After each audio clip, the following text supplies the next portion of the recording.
공천 헌금 1억 원을 받은 혐의로 경찰에 어제 처음 출석한 강선우 의원은 밤샘 조사를 마치고 오늘 새벽 귀가하며 성실히 조사에 임했다고 밝혔습니다. 경찰은 김병기 의원 의혹과 관련해서도 불법 정치자금 전달 창구로 지목된 이지희 동작구 의원을 소환해서 조사하고 있습니다. 취재기자를 연결합니다. 정현우 기자, 경찰이 간밤 강선우 의원 조사를 했는데 관련 내용부터 전해주시죠. 네, 강선 의원은 오늘 새벽 5시 50분쯤 간밤 길게 이어졌던 조사를 마치고 취재진 앞에 모습을 드러냈습니다. 출석 21시간 만에 경찰청에서 나온 강 의원은 성실하게 조사에 임했다고 말했습니다. 들어보겠습니다. 성실하게 사실대로 최선을 다해서 조사에 임했습니다. 이런 일로 국민께 심려를 끼쳐드린 점 다시 한번 진심으로 죄송합니다.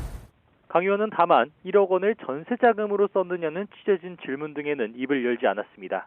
어제 오전 9시쯤 경찰에 출석한 강 의원은 조사를 앞두고선 자신이 원칙을 지키면서 살아왔다며 사실상 혐의를 부인했는데 앞서 강 의원은 처음 의혹이 불거졌을 때에도 어떠한 돈을 받은 적이 없다는 입장을 지난달 SNS를 통해 밝히기도 했습니다.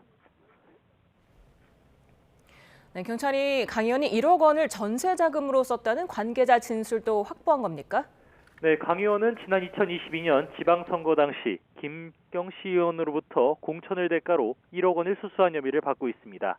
강 의원의 전직 사무국장 남모 씨는 앞선 조사에서 강 의원이 김시 의원에게 받은 1억 원을 전세 자금으로 사용한 것으로 안다고 진술한 것으로 전해졌습니다.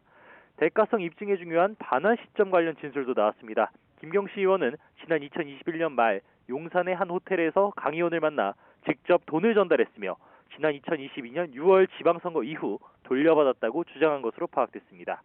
선거 전에 돈을 받았다는 보고를 받아서 즉시 반환을 지시했고 돌려준 것을 확인했다는 강 의원의 해명과는 엇갈리는 대목입니다. 경찰은 일단 강선 의원의 진술을 분석하면서 강 의원과 김시 의원 그리고 남모 씨의 재소환과 구속영장 신청 여부를 검토할 전망입니다. 예, 경찰이 김병기 의원 사건과 관련해서도 측근인 동작구 의원을 소환하면서 수사에 속도를 붙이고 있죠?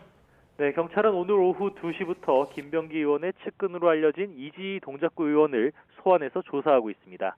이지희 구 의원은 김 의원의 정치연금 전달 창구 역할을 했다는 의혹이 제기된 인물로 오늘 관련 취재진 질문에 아무 대답 없이 조사실로 향했습니다.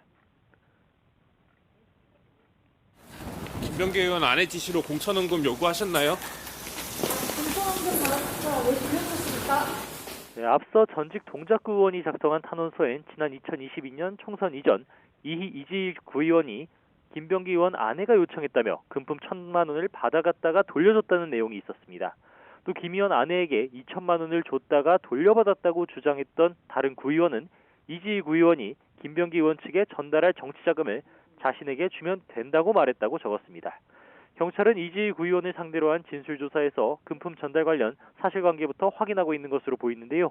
차남의 대학 편입에 개입했다는 의혹도 받는 만큼 관련 내용도 조사할 것으로 보입니다. 지금까지 사회부에서 YTN 정현우입니다.